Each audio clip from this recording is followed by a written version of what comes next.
Hello students, in this video I want to explain refraction of light. So in refraction of light, before going to that, in our daily life we are observing some situations that first I want to explain. So take a water in bucket. When we are observe the bottom of the bucket, when it is filled with water, so when it is filled with water, the bottom of bucket appears rise some height than its original position. Mean, when the bucket filled with water, we are observing the apparent position of the bottom of the bucket.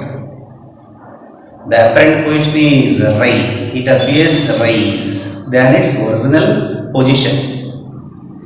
Not only that, another example, take a tumbler or take a bucket, it is filled with water. Then you take another straight stick. That straight stick is placed into the water. Some portion of the stick appears from the surface of water. When we are observing at the interface, means so the water air boundary at that interface we are observing. So the stick appears just like a bend. The stick appears bending at the interface.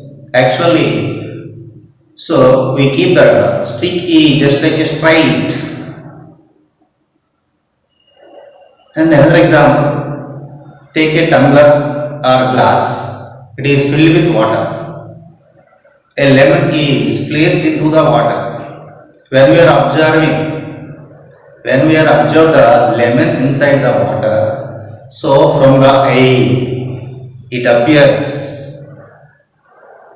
so more size, larger than it appears larger than its actual size.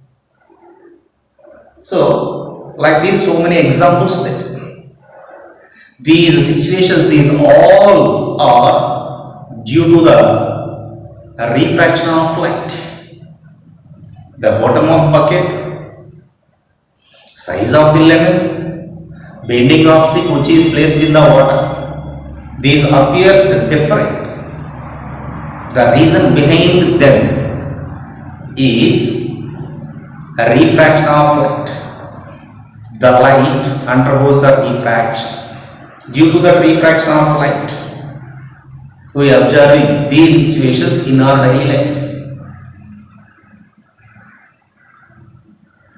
So then, what is meant by refraction? Refraction is the phenomenon when the light travels from one medium to another medium. Means the light traveling in two different medium. When the light travels from one medium to another medium, the light takes the deviation or the light direction change in second medium, or the speed of light change in second medium. Means the light travel from one medium to another medium, first medium to second medium. When the light enter into second medium, the direction of the light changes because of the speed of light change. Due to the speed of light, change in the speed of light, the direction of light is also changes.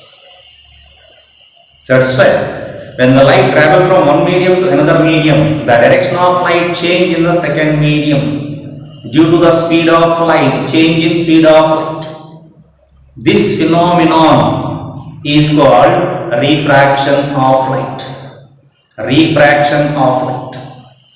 Now we are going to refraction of light on two surfaces.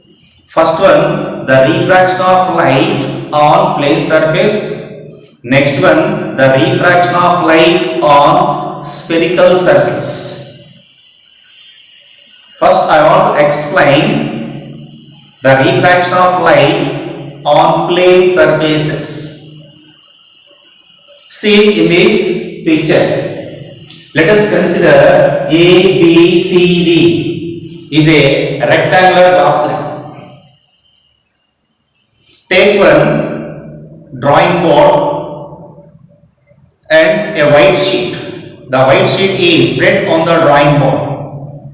Now at the four corners the white sheet is fixed. After that the glass slab is placed at the center of white sheet.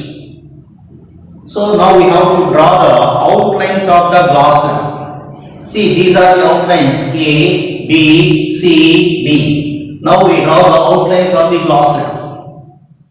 After that the glass slab is, rectangular glass slab is placed on these outlines like this.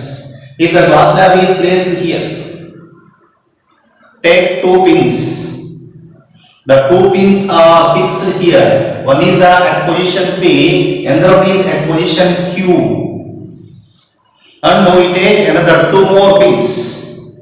The two pins are fixed when we are observing the PQ on AB side. We are observing the PQ pins from CD side of the rectangular glass slab. We are observing the pins through this. When we are observing these two pins through this, at the same straight line, we fix two more pins. These are R and S. R and S. When we are observing from this side, CD side of the rectangular glass slab, these PQRS appear just like a straight line. Straight line. When we are fixed these four pins PQRS, after that the glass slab is removing from here and the four pins are removing. When the prints of that four pins we are joining like this. Fix it. These are the prints of that four pins. After that we join these two pins and these two also. When we are joining these two pins like this, when this point is O, when we are joining these two pins, so the point is joining to point O again. So we joining these two pins from O dash. This is O dash. After that we draw the normal to AB face of the glass slab at point O. Similarly, draw the normal to CD face of the glass slab at point O dash. Now, NO is the normal of AB face of the glass slab at O, and N dash O dash is the normal to CD face of the glass slab at O dash. So that's why this is angle of incidence. If it is, we call as I1. This is angle of refraction, we call as R1. This is also angle of, for this phase, when the light ray is incident on here. So this is we have taken as emergent, angle of emergence. See here the same picture like this. So this is PQ pins, this is RS. If it is point O, this is point O dash. So if it is, we consider this is the incident ray. The angle made by the incident ray, the normal is nothing but angle of incidence I1. This is angle of refraction R1. Similarly here this is the normal, this is the refracted ray. So when it is incident on here, So that's why this is the R2, or if it is incident I2, this is the R2. When we are consider if it is I1, this is the R1. If it is I2 or it is R2, this is the I2. See these two angles, this one and this one. These two are. See here, the light is travel from air to glass. In this situation, the light is travel from glass to air. Air to glass, glass to air. So that's why the angle I1 must be equal to I2. The angle I1 is we call as the angle of incidence. The angle I2 is we call as angle of emergence. If it is P2O is incident ray, O to O dash is refracted ray. So O dash to S is emergent ray. So this is angle of emergence, this is angle of incidence. This is angle of refraction, this is also angle of refraction. Just like it. This is the angle of refraction, this is the angle of refraction. This is angle of incidence, this is angle of emergence. The angle of incidence and angle of emergence both are equal, because when the light here travel from air medium to glass medium, here glass medium to air medium. When the light travel from air to glass, here glass to air, the angle of incident and angle of emergence both are equal. So angle I1 must be equal to angle I2, because so the incident ray and the emergent ray both are parallel to each other. When the incident ray is extended back like this, this is extended incident ray, this is emergent ray, so these two are parallel to each other. When incident ray and emergent ray both are parallel to each other, then the angle of incident and angle of emergence both are equal. So finally from these we conclude that, see here, there exists some displacement, horizontal displacement. Actually, the horizontal path of the light is like this. When it is passes through the glass layer, the path is displaced. This is horizontal path. This is the final path. There is no glass layer. The light is passes along this path. When the glass layer is present here, the light passes through along these. So from this diagram we conclude that the light have some displays. These are, see here, this is the horizontal displacement, we call as lateral displacement. The light takes place lateral displacement when the light travel through rectangular glass slab.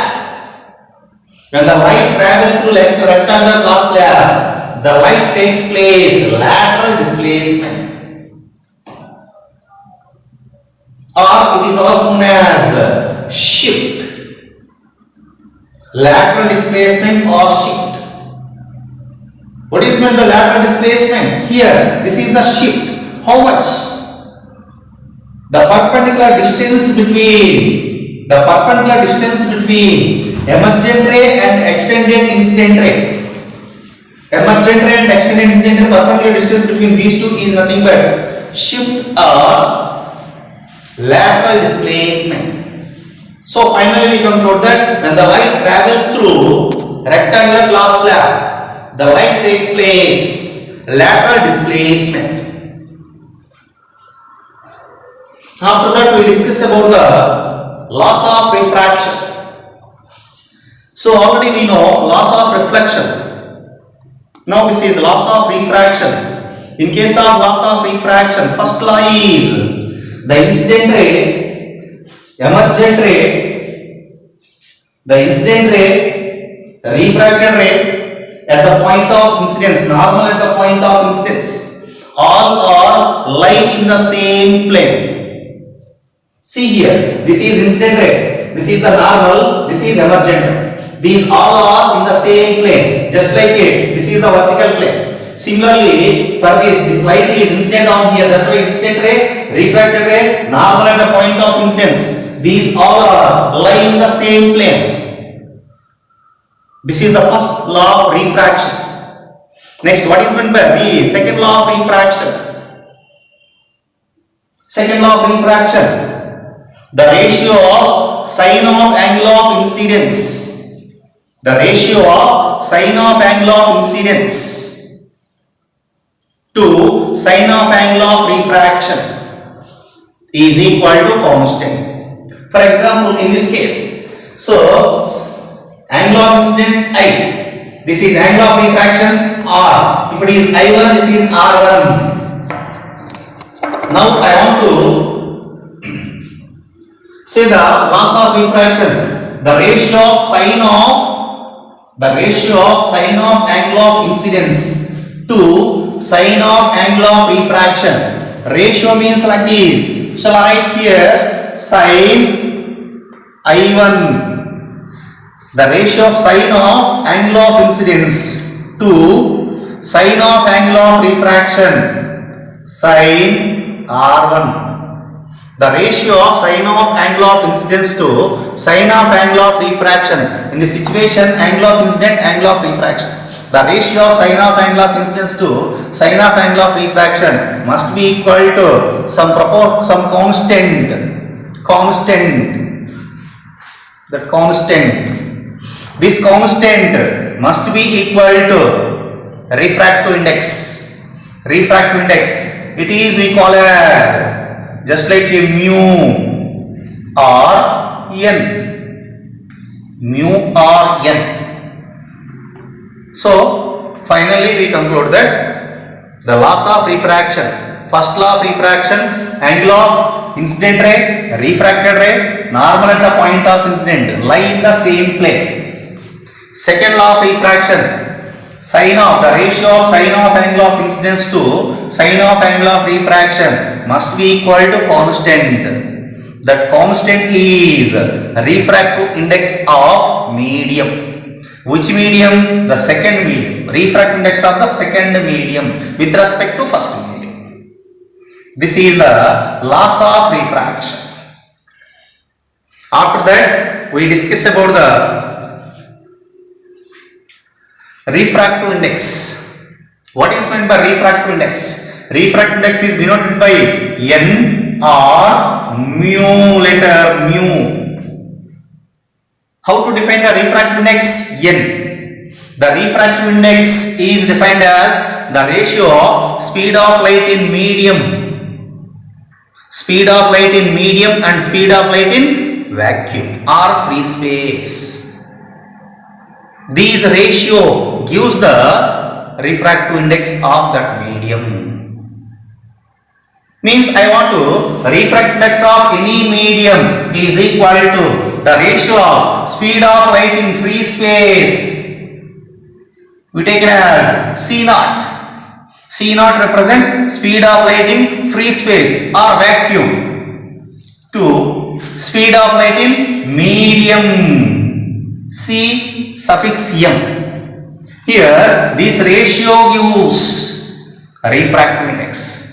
Refractive index is the ratio of speed of light in free space to speed of light in medium. So this is the ratio of light. Both are ratio of light. Due to that, the refractive index is unitless quantity and dimensionless quantity. The dimensionless and unitless quantity is refractive index. There is no units. There is no dimensional formula. So this is refractive index. After that we going to the relative refractive index. What is meant by relative refractive index? Relative refractive index means refractive index of first medium to refractive index of second medium. Means we have to take as I want to refractive index of first medium with respect to second medium. So we have to write like this: refractive index of first medium relative to second medium. Refractive we call as refractive index of first medium relative to second medium, or refractive index of first medium with respect to second medium. This is we have to take as, so refractive index of first medium by refractive index of second medium. Refractive index of first medium by refractive index of second medium.